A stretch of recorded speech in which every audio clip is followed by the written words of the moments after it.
Anime USA 2014, The Good, the Bad, and the Ugly. Anime USA was held from October 3rd through the 5th, 2014 at the Washington Marriott Wardman Park in Washington, D.C.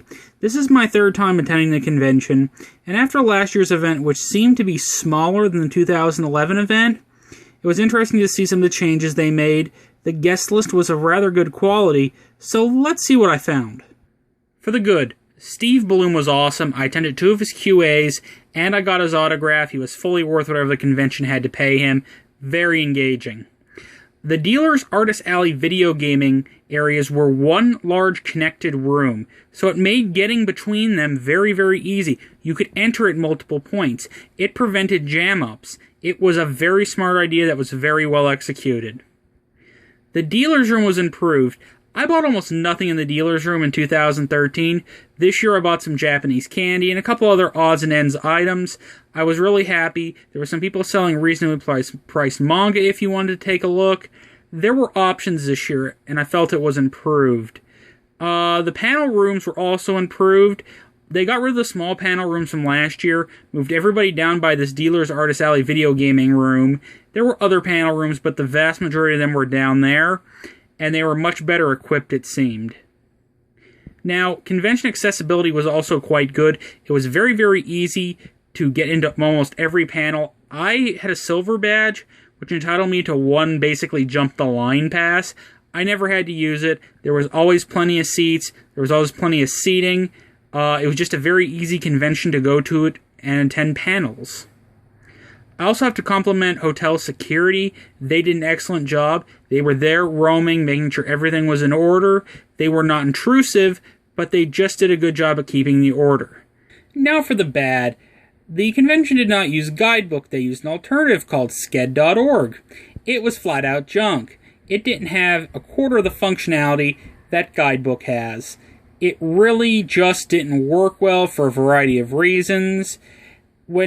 I understand why you don't use Guidebook, because Guidebook is expensive, but you get what you pay for.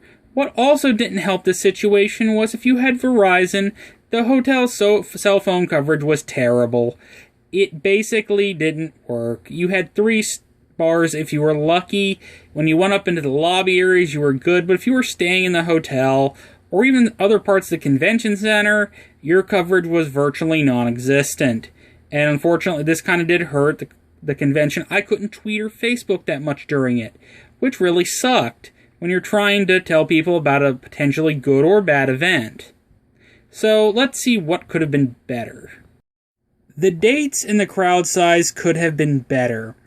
I don't think the convention grew that much, and that's very concerning because of the downturn in attendance from last year. Even with the different dates being in early October, I'm wondering if they ran into issues again with Anime Weekend Atlanta and possibly New York Comic Con interfering with people attending. And it kind of worries me in some ways. Now next year it is going to be better, but I hope the crowd comes back. They really need it, and it's something that I think is hurting this convention. My final thoughts. I think there's some serious questions with this convention, particularly with the role it plays. Their goal has been to be the premium convention. Maybe attendance isn't so big, but they bring really good guests. Is it working? I think there's some questions there. And I think the question we have to ask here, is this only a regional convention with no hopes of growth? I know I'm not from the Washington, D.C. metro area. I travel several hours to hang out with friends at this convention. It required many days off work. I took a hit in pay because of it, and the travel back and forth was rather extensive. I spent a lot of time in my car. Is this convention not doing everything it can to attract people from outside the area? Is the area too expensive? I don't know. Possibly. Now, we know they have better dates for 2015. They're going to be October 30th through November 1st, so it's going to be right in the middle of Halloween, which will help them and hopefully avoid cons like Anime Weekend Atlanta, New York Comic Con, and even the tail end of Otakon people. So those will be avoided finally.